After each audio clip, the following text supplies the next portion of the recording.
Bismillahirrahmanirrahim. Assalamualaikum warahmatullahi wabarakatuh.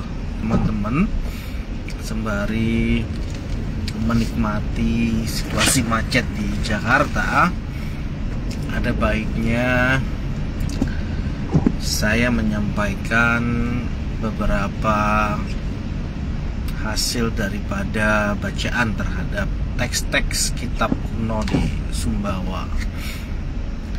Pada kesempatan kali ini saya mau menyampaikan tentang ada 4 warisan pusaka tahu dan tanah Samawa di masa lalu, yang ini hampir sudah jarang diamalkan oleh generasi Sumbawa hari ini. Akan tetapi jika kita bertanya kepada kakek-kakek kita, ya, nenek-nenek kita, atau mungkin generasi bapak kita, masih ada beberapa yang ingat ajaran daripada orang tuanya di masa lalu.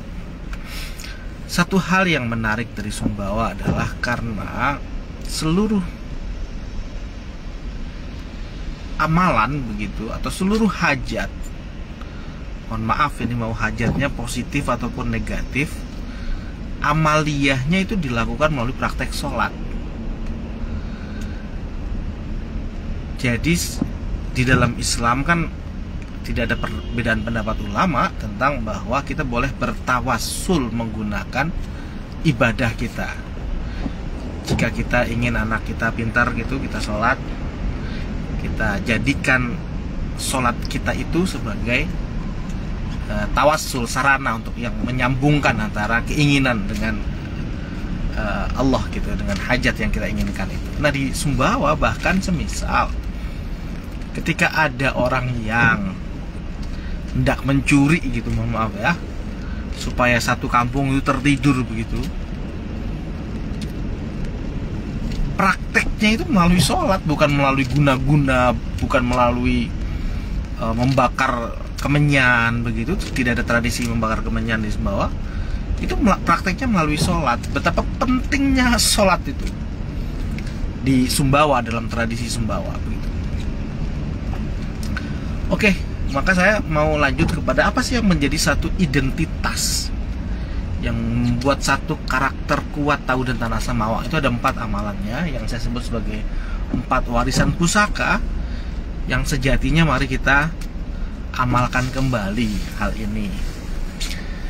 Terkait dalilnya silakan dibaca sendiri. Yang jelas kerangka dasarnya itu adalah ini tentang sholatnya. Orang Sumbawa itu kalau habis maghrib, orang Sumbawa masa lalu, ini silakan ditanya ke kakek-kakek, nenek-neneknya untuk mengkonfirmasi apakah benar di masa lalu seperti ini. Kalau saya sih bacaan saya melalui teks, ya, teks bacaan kitab-kitab Sumbawa kuno yang saya banyak sekali berintimasi. Yang pertama yang menjadi kekhasannya itu adalah kekhasan inilah yang melahirkan satu karakter kesumbawaan yang secara kolektif itu hampir sama orang Sumbawa itu. Apa praktek ibadahnya? Beliau-beliau itu melakukan satu sholat sunnah yang namanya sholat sunnah awabin. Dilakukan 6 rakaat setelah sholat maghrib. Sebelum itu saya mau menjelaskan tentang martabat sholat. Sholat yang paling utama tentu adalah sholat fardu. Sholat yang paling mendekati sholat fardu itu adalah sholat qobliyah dan ba'diyah. Ini nggak boleh ditinggal. Nah, setelah ba'diyah itu kemudian ada yang namanya sholat mutlak. Nah, orang Sumbawa dalam hal melaksanakan sholat mutlak itu diisi dengan niatan-niatan dan hajat-hajat tertentu pada niatnya.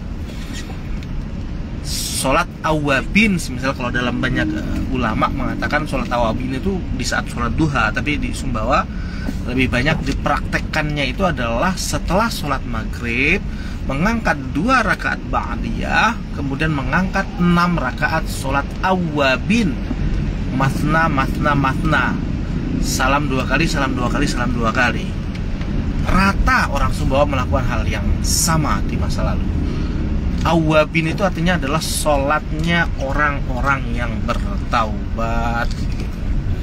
Jadi itu yang saya sebut sebagai satu pusaka pertama, karena secara kolektif orang Sumbawa di masa lalu lakukan yang namanya sholat awwabin 6 rakaat setelah sholat maghrib, atau 6 rakaat setelah ba'diyah maghrib. Ba'diyahnya jangan ditinggal.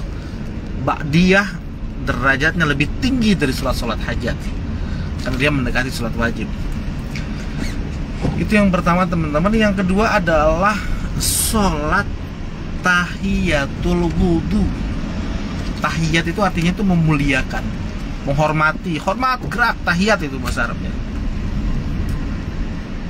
Jadi orang Sumbawa ada istilah yang namanya sembayang no putis wudu no batal.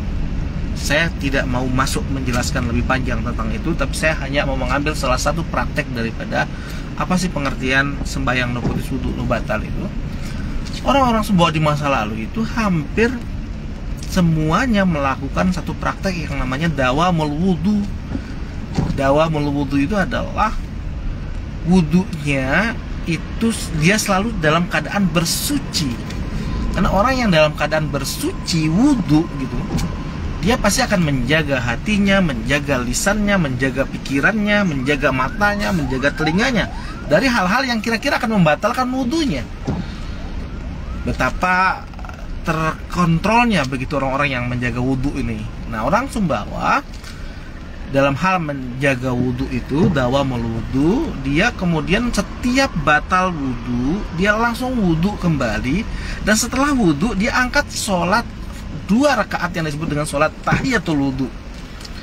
Sholat 2 rakaat tahiyatul wudu ini teman-teman ini bisa menyingkap hijab kita kepada alam yang lebih tinggi. Kalau kita sekarang kan hidup di alam nasut, alam manusia. Di atas kita ada yang namanya alam malakut, di situ ada jin, ada malaikat gitu. Ada roh-roh para ulama, para rohul muqaddasah di situ. Kita bisa tersingkap ke alam itu, mukasyafah disebut. Tersingkapnya alam, tersingkapnya hijab batin kepada alam yang lebih tinggi.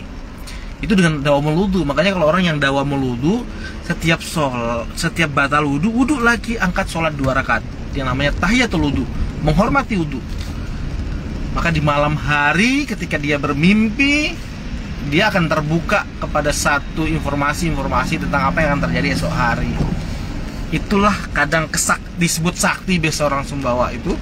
Tapi sebenarnya prakteknya itu, praktek ibadahnya itu gitu.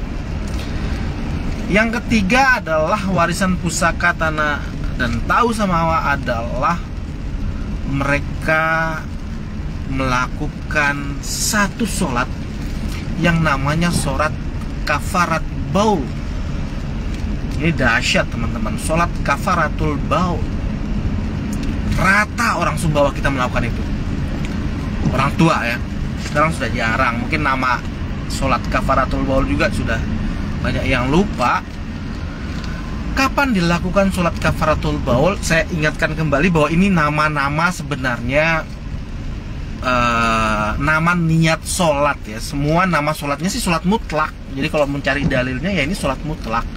Cuma kemudian orang Sumbawa mengisi sholat mutlaknya itu dengan niatan-niatan hajat tertentu. Karena sholat mutlak itu kan sama dengan sholat hajat begitu. Nah, kapan itu kemudian tersebut atau terdefinisilah menjadi sholat kafarat baul gitu. Tapi sholat itu sholat mutlak sebenarnya. Kapan dilakukan sholat kafarat baul itu? Nah, sholat kafarat baul apa artinya? Kafarat itu artinya adalah menebus. Baul itu artinya adalah 2 lubang tempat keluarnya hadas. Betapa teman-teman kalau yang namanya alam kubur itu kan alam antara dunia dan akhirat. Di alam kubur sejatinya orang itu tidur menunggu sampai kiamat datang. Tapi ada orang-orang yang begitu susah di alam kuburnya karena mendapatkan siksaan kubur. Apa faktor yang menjadi salah satu penyebab siksaan kubur adalah tidak tertib di dalam mengontrol 2 lubang keluarnya hadas. Tahu ya 2 lubang itu ya, saya nggak mau menjelaskan. Nah, cara untuk menebus kesalahan-kesalahan kita di dalam tidak tertib, mungkin ada air yang jatuh sedikit kena pakaian atau kita berdiri atau dan segala macamnya, segala hal yang kemudian akan menjadi asbab kita mendapatkan siksa kubur, itu ditebus dengan sholat yang namanya sholat kafarat baul, sholat untuk menebus 2 lubang hadas. Nah, kapan dilakukan oleh orang Sumbawa? Biasanya di saat melakukan bersamaan dengan melakukan sholat duha. Sampai jatuh dia. Bersamaan dengan melakukan sholat duha. Jadi sholat duha itu kan setidaknya ya boleh 2 rakaat, 6 rakaat, 12 rakaat. Nah, pada tiap-tiap rakaatnya itu orang Sumbawa itu, ini menariknya teman-teman, diisi dengan hajatnya begitu. Duha itu apa sih? Duha itu adalah konsepsi tentang waktu. Dalam bahasa Inggris itu tenses. Duha pada saat tergelincirnya matahari. Sholat 6 rakaat misalnya, sholat pertamanya biasanya diisi dengan niat. Jadi gini, 2 rakaat, 2 rakaat, 2 rakaat gitu. Kalau mengambil 6 rakaat sholat duha, maka pada tiap-tiap rakaat sholatnya itu, pada tiap-tiap sholatnya itu diisi dengan hajatan tertentu. Misal 2 rakaat pertama di sholat duha itu biasanya dilakukan dengan diisi dengan sholat taubat, usolli sunnatal taubati. 2 rakaat berikutnya dengan sholat duha, usolli sunnatal duha, niatnya. Meskipun nanti tentang penjelasan niat dalam kitab-kitab Sumbawa menjelaskan tentang niat tanpa lafaz, sebenarnya niat itu dalam kitab Sumbawa, tapi itu next. Kemudian yang ketiga adalah sholat likifarat baul, misal 6 rakaat, 2 rakaat, 2 rakaat, 2 rakaat. Duha itu adalah konsepsi tentang waktunya, tapi apa sholatnya ya dibacain pas niatnya, mau niat apa gitu. Nah, kalau 2 rakaat bisa lebih panjang lagi. Nah, itu yang ketiga teman-teman ya, tentang sholat sunat kafarat baul, sholat sunat untuk menebus tidak tertibnya 2 lubang, entah terkait penggunaannya dan lain-lain. Yang terakhir teman-teman, 4 pusaka warisan tahu dan tanah samawa yang telah membentuk satu karakter kolektif kita. Betapa berwibawanya orang-orang tua kita di masa lalu, betapa berintegritasnya orang-orang kakek-kakek nenek kita di masa lalu, dari mana lahirnya karakter, watak, dan identitas yang begitu berwibawa itu lahir dari amaliyah ibadahnya. Nah, amaliyah ibadah yang keempat yang disebut sebagai warisan pusaka ini adalah beliau-beliau itu selalu melakukan satu sholat lagi yang namanya sholat birrul walidain.